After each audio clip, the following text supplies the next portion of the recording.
Alien Admiral came for war, found daughter eating pancakes. 37 Riven warships came out of jump space with their weapons already hot.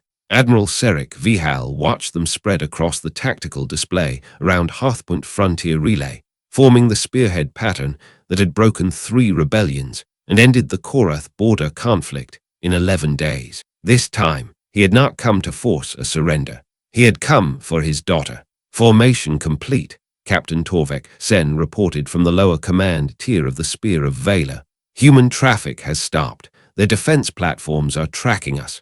Let them track. Scific stood with both hands behind his back. Beyond the armored viewport, Hearthpoint floated against the cold blue light of a gas giant. The human station looked unimpressive from this distance. A broad central cylinder, docking rings, communications spires, cargo modules, civilian construction, military guns, hidden inside civilian construction.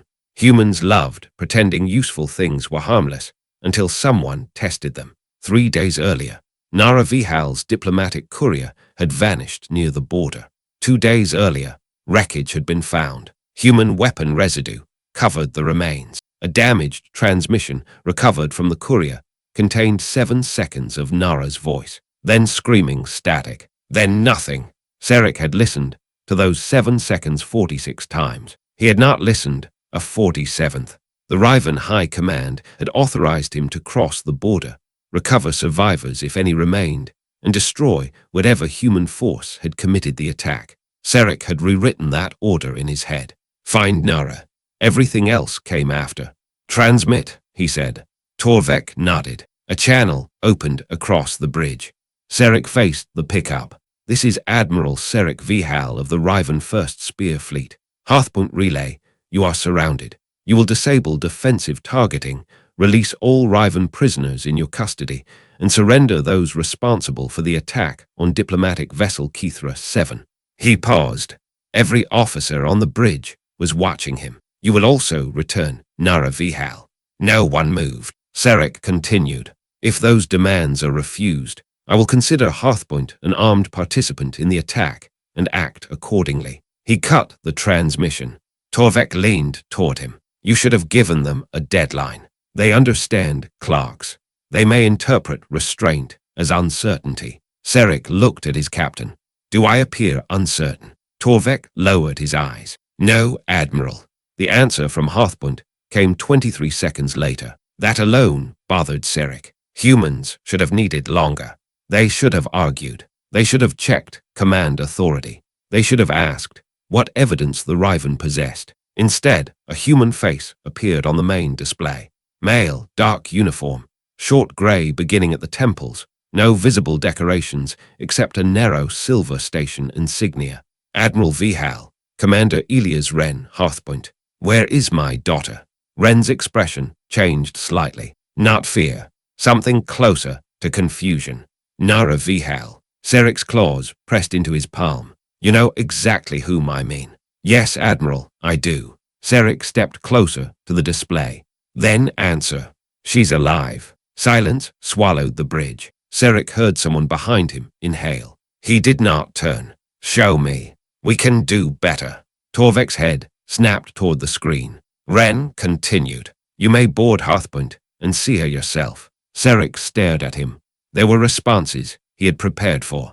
Denial, threats, negotiation, a body, a demand for prisoner exchange. He had not prepared for an invitation. You expect the commander of the fleet surrounding you to walk onto your station. I expect a father who has spent 3 days believing his daughter might be dead to want proof that she is. Several bridge officers shifted.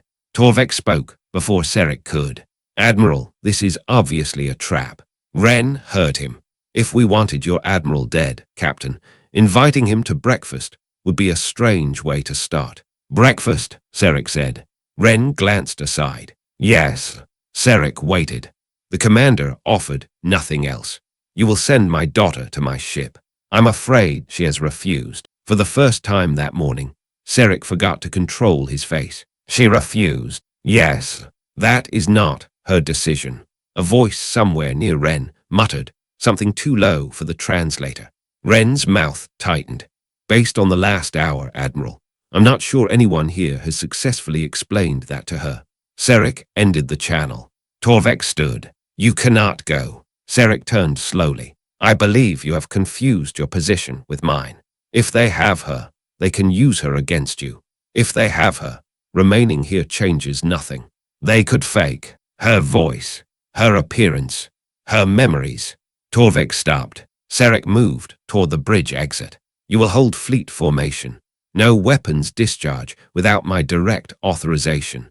Admiral, that is an order. Torvek straightened. Yes, Admiral. Sarek chose 8 Marines and took a cutter across. Hearthpoint's guns followed them the entire way. He approved of that. Anything else would have looked dishonest. The cutter locked to docking spine 4. Sarek stepped onto human decking with his sidearm sealed in its holster, but his hand close enough to reach it before most species could blink. Commander Wren waited with 4 security officers. No restraints, no weapons aimed at him, no attempt to separate Sarek from his guards. That bothered him more than hostility would have. Wren inclined his head. Admiral, take me to Nara. Of course. They entered the station. Sarek noticed everything. Emergency doors, camera placement, fire controls, pressure seals, civilian workers pressed against corridor walls to let the Riven party pass. Most watched him with open curiosity. One child stared at his uniform until her father gently turned her away. No one spat. No one shouted. No one celebrated having a Riven officer as a prisoner. The corridor smelled faintly of machine lubricant and heated grain. Sarek's jaw tightened. Why has she not contacted me? She tried. My ship received nothing. I know. Sarek looked at Wren. The human kept walking. We'll get to that. Sarek stopped. Wren took 2 more steps before noticing. You will get to it now. Commander Wren faced him. Admiral, if I explain it, you'll assume I'm lying. If she explains it, you'll at least give her 30 seconds before you decide she is. Sarek's Marines stiffened. Wren did not. Sarek resumed walking. They passed through a wide commons and into a smaller compartment marked Galley 2. Sarek prepared himself for medical equipment, for a frightened daughter, for bruises, for chains, for the possibility that Wren's claim was a cruelty designed to make him hesitate. The door opened. Nara sat at a table beside the viewport, wearing gray human station trousers and a loose blue shirt several sizes too large. Her hair was untied. One side stood up slightly. Her diplomatic uniform had vanished. So had one boot. She held a fork in one hand. On the plate in front of her was a stack of round golden cakes covered in dark syrup. Nara looked at Sarek, then at the armed Marines filling the doorway, then back at Sarek. Her shoulders dropped. Oh! Sarek could not speak. Nara stabbed another piece with her fork. You brought the fleet. Sarek stared at her. Alive. No restraints. No blood. Annoyed. Aiding. You are alive. Nara chewed. Yes. You are eating. She looked at the plate. That is generally what breakfast is for. One of the human security officers coughed into his fist. Sarek turned his head. The officer became extremely interested in the ceiling. Nara pointed her fork at the empty chair opposite her. Sit down. I did not bring 37 warships across a contested border to sit down. I noticed. Nara. Father. The word hit harder than the entire fleet's arrival. Sarek crossed the room in 4 strides. Nara stood just in time for him to grip her shoulders. He checked her face, her arms, her pupils. A healing mark near her temple. She sighed. I'm fine. You disappeared. My ship exploded. I know. That usually interferes with punctual reporting. Sarek's claws tightened. Nara's expression softened. Only slightly. I am sorry. He let go. You will return to the Vela immediately. No. Behind him, Wren turned away with suspicious speed. Sarek lowered his voice. You are a diplomatic officer of the Riven state. Yes, you are under my command in an active military theater. No, Nara. My diplomatic attachment ended the moment someone planted a shaped charge behind my ship's communications manifold. The room changed. Sarek stopped seeing the pancakes The chair. The humans. He saw only his daughter. What did you say? Nara placed the fork down. I said the humans did not attack me. Sarek's eyes narrowed. She pushed the plate away. And if you fire on this station, you will be doing exactly what the people who tried to kill me want. Sarek moved the conversation to a secure operations room. He disliked the human room immediately. Too many screens, too many open interfaces, too much coffee. Humans seemed incapable of designing military spaces without leaving at least one cup near sensitive electronics. Nara sat beside Commander Wren. Sarek remained standing. His Marines waited outside. Begin, he said. Nara activated a display. A map of the Riven human frontier appeared. 9 attack markers glowed along it. You know these incidents. I approved responses to 6. Exactly. Sarek looked at her.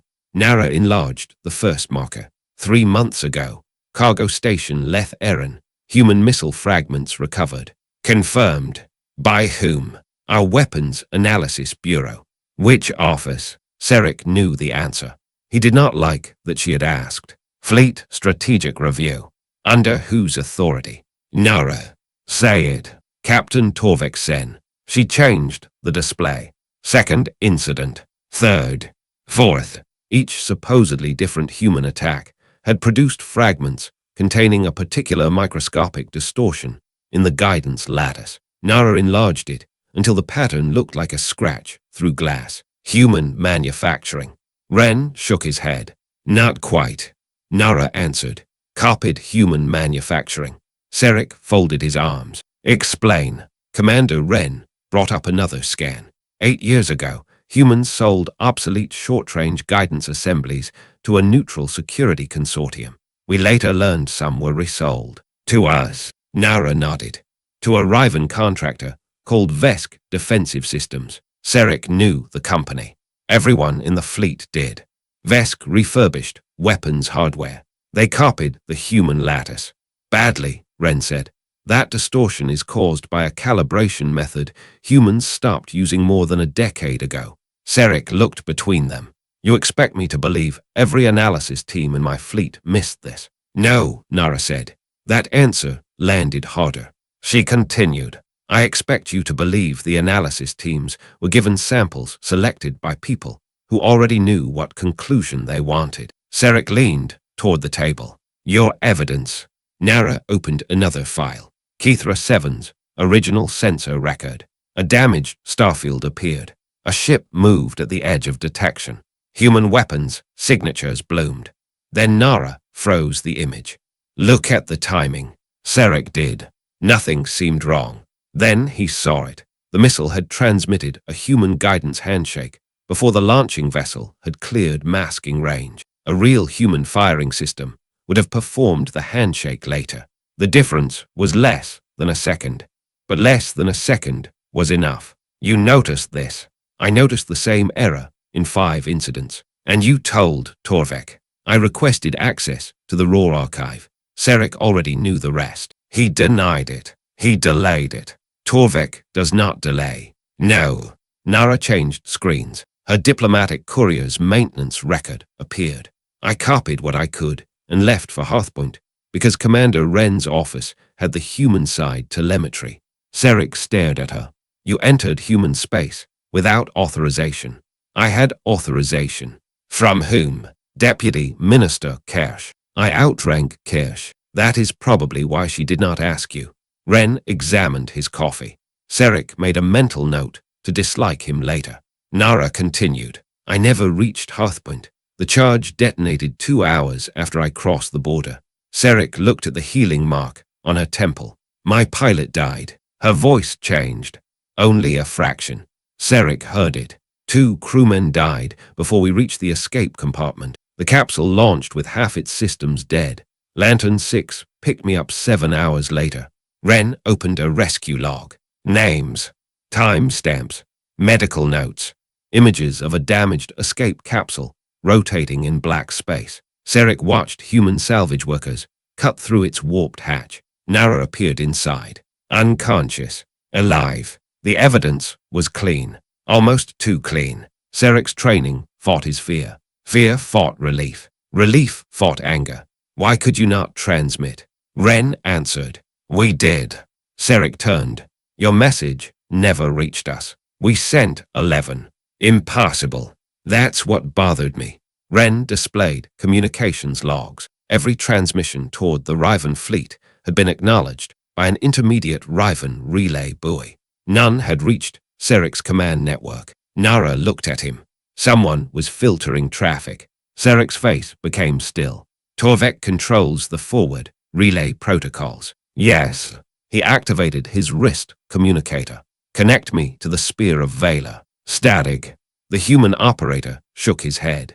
We're getting carrier return, but no authenticated channel. Saric looked at Ren. Convenient. Ren's expression hardened. I was wondering how long it would take you to say that. Nara rubbed her forehead. Father, I have been aboard an enemy station for 40 minutes. Now my flagship cannot authenticate my calls, and I have been telling you your command network is compromised, or this station is blocking me. Ren slid a control panel towards Saric. Then use your own encryption key. Saric entered a rotating fleet code, known only to senior command. The system attempted handshake. Failed. Again. Failed. Then a message packet arrived. Riven format. Saric opened it. His blood went cold. Attack formation. KSH-9 authorized. All first spear vessels. Prepare synchronized weapons release. Authorization. Admiral SIRIK, VHAL. Nara read it over his shoulder. When did you send that? I did not. Ren moved immediately. Ops confirm Riven movement. The main display shifted. Outside Hearthpoint, 37 Riven warships began changing position. Slowly, precisely, into an attack formation. Saric stared at his own fleet, his own ships, his own authorization, his own war beginning without him. Get Torvek, he said. The human operator worked. This time, the connection opened. Captain Torvek appeared. The bridge behind him was active. Officers moved quickly. Combat lighting burned red. Admiral, Torvek sounded relieved. We lost contact. Cancel Kesh 9. Torvek hesitated. Barely. Saric saw it. Admiral, you heard me. Our sensors detected human targeting escalation after you boarded. Your emergency authorization triggered automatically. I have no automatic authorization for Kesh 9. Torvek looked past the pickup as though reading something. There may have been a command translation error. Nonsense. Nara stepped into view. Torvek froze.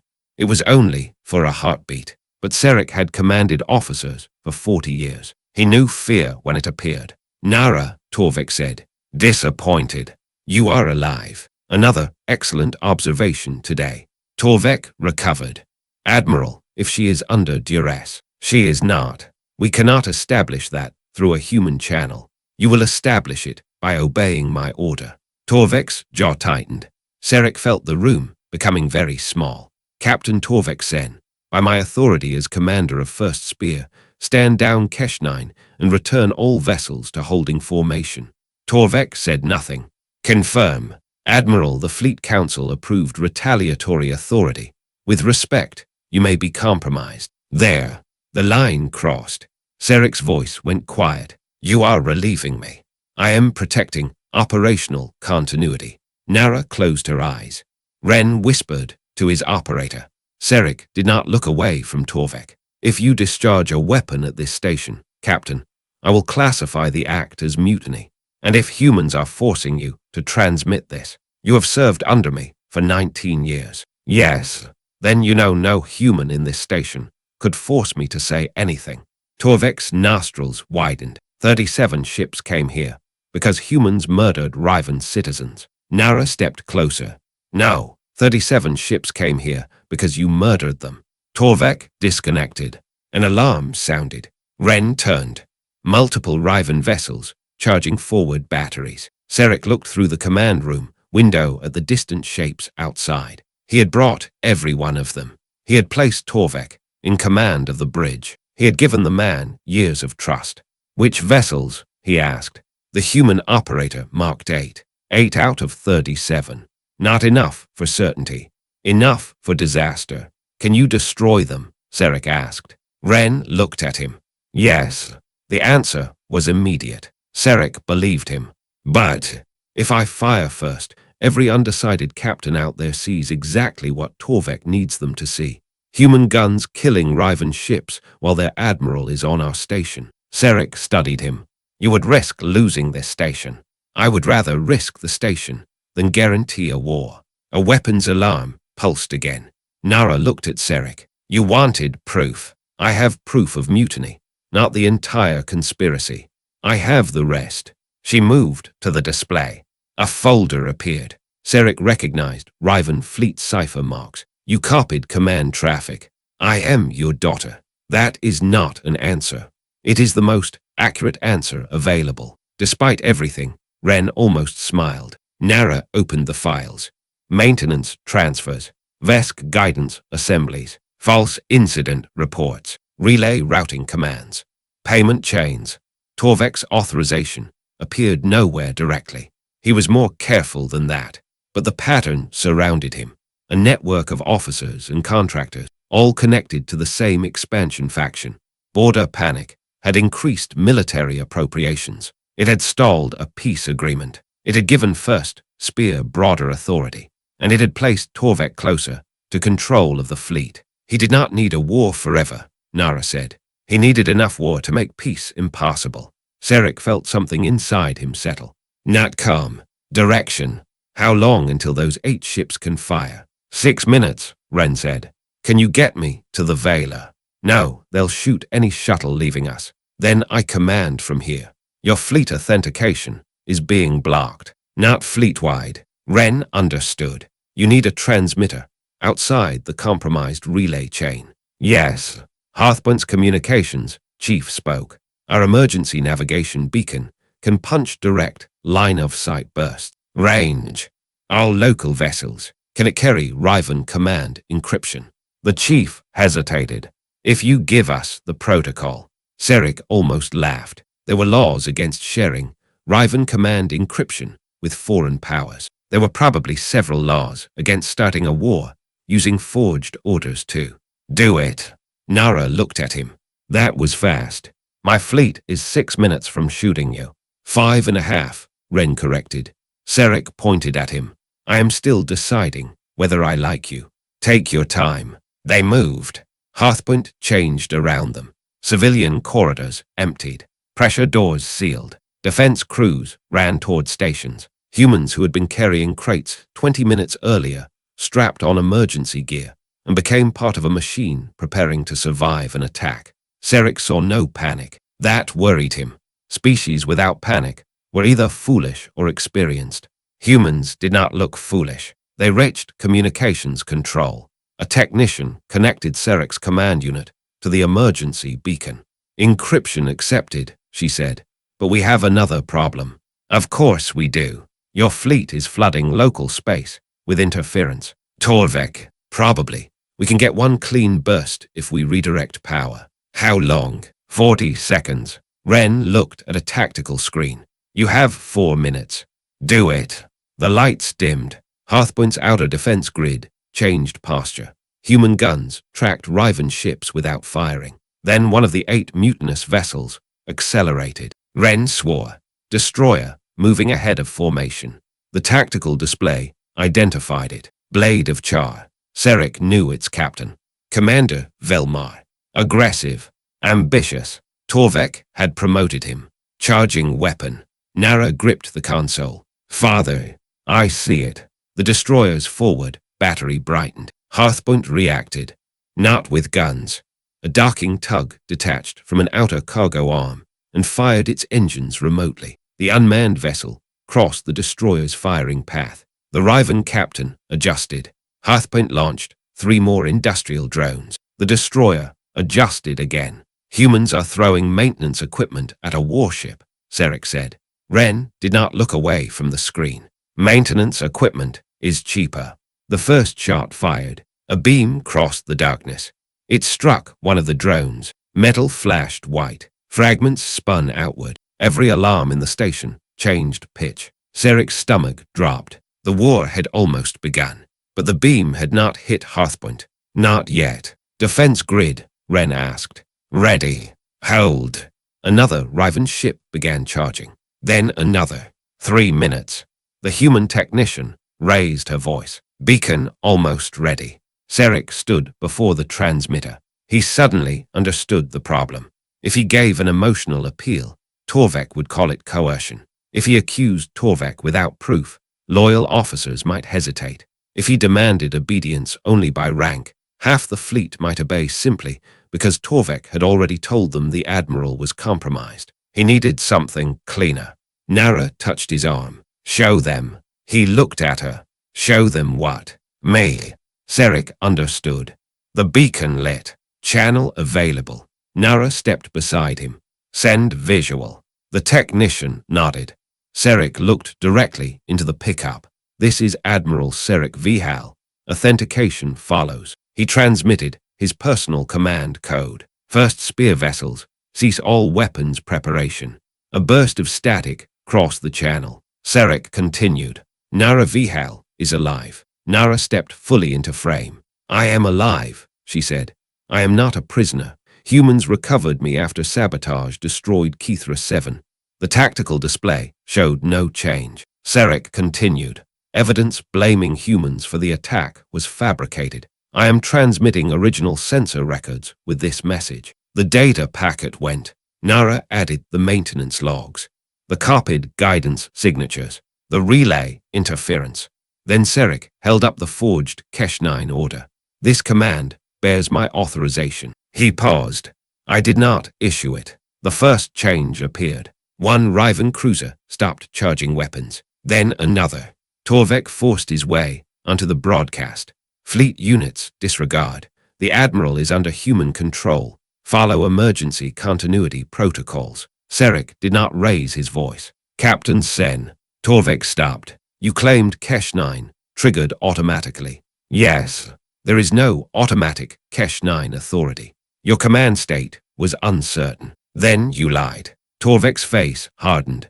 You are allowing personal feeling to interfere with strategic judgment. Sarek looked at Nara. For one moment, he remembered her at 7 years old refusing to sleep because she wanted to watch meteor storms from the palace roof. At 14, angry because he had missed her academic ceremony for a fleet inspection. At 22, telling him he trusted maps more than people. At 28, disappearing into a cloud of debris while he sat light years away and prepared to burn a human station in revenge. Maybe Torvek expected him to deny the accusation. He did not. Yes, Sarek said. My daughter's survival matters to me. Torvek opened his mouth. Sarek continued. That is why I verified the evidence instead of firing in anger. Silence. Had I obeyed the conclusion you prepared for me, thousands would already be dead. Torvek leaned forward. Humans are the enemy. Then why have they not fired? Torvek glanced aside. Sarek knew he had him. 8 of our ships charged weapons against their station. 1 discharged a beam. Their batteries have targeting solutions on every vessel in range. He looked toward Ren. The human commander gave a small nod. Sarek faced the fleet again. They have not fired. On the tactical display, another Riven ship powered its weapons down. Then 3. Then 7. Torvek's voice sharpened. Captains, maintain formation. No one answered. Sarek issued the order. All first spear vessels, weapons cold, drives to neutral combat posture. Any ship that fires without my direct authentication will be treated as acting outside lawful command. One by one, weapon indicators began disappearing. Green, amber, dark. The 8 mutinous vessels became 6. Then 4. Blade of Char remained hot. Torvek's flagship section remained hot. So did 2 frigates. Nara exhaled. Not enough. No, Sarek said. Torvek knew it too. He changed tactics. All loyal vessels, the Admiral has transferred Riven military encryption to humans. That alone constitutes. Sarek cut across him. I did. Several officers in the room looked at him. So charge me when I return. Torvek stopped. Sarek leaned toward the transmitter. You taught me something 19 years ago, Captain. Torvek's expression changed. You said a commander who hides behind procedure when lives are at stake, is a coward wearing regulations as armor. Saric let the words sit. I agreed with you then. His eyes hardened.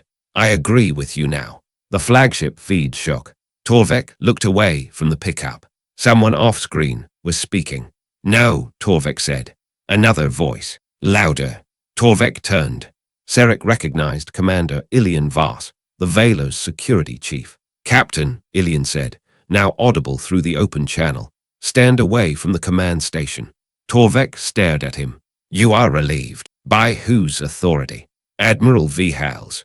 He is compromised. Ilian glanced at the screen. He just authenticated through an emergency beacon, using a command code you do not possess. Torvek reached for the console. 2 security officers moved. The feed jolted sideways. Nara leaned closer to the display. Father, I see.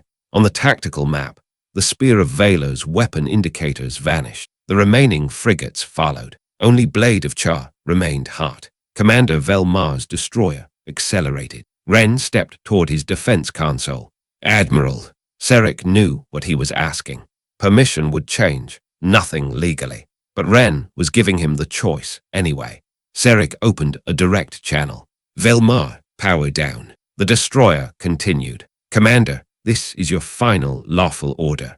A reply came. Admiral, we cannot let weakness decide the border. Saric's expression went cold. This is not weakness. The blade aligned with Hearthpoint. Human defense, guns moved. Vel, the use of his first name, made the commander hesitate. Saric saw it in the ship's acceleration curve. You have 37 seconds before the humans fire. Vel's breathing came over the channel. You would let them destroy a Riven vessel. No. Saric looked at Ren. I would let your decision destroy it. 30 seconds. The blade held aim. 25. Nara said nothing. 20. Ren's hand remained over the firing authorization. 15. Saric could hear the humans around him breathing. 10. The destroyer's forward battery flickered. 5. Then went dark. No one cheered. Saric respected them for that. 37 Riven warships floated around Hearthpoint. Every weapon indicator was cold. The war had lasted less than a minute. And in the only way that mattered, it had never started. Torvek Sen was placed under arrest aboard the Spear of Vela. Commander Velmar surrendered his command an hour later. The evidence recovered from Nara's files led to 17 additional detentions, 6 suspended officers, and enough investigations to occupy the Riven government for years. Saric accepted all reports from Hearthpoint. He also accepted Commander Ren's formal complaint concerning the unauthorized crossing of the border. He accepted it with considerably less grace. You brought 37 warships into our defense zone, Ren reminded him. They are outside your station. They were pointed at it. They are no longer pointed at it. That is not how apologies work. Who said I was apologizing? Ren stared at him. Nara walked between them, carrying a fresh plate. If you two start another war before lunch, I am resigning. Saric looked down. Pancakes. Again. You cannot possibly still be eating those. I lost my first plate during the attempted mutiny. You abandoned it because your captain tried to start a war. Our captain, Saric corrected.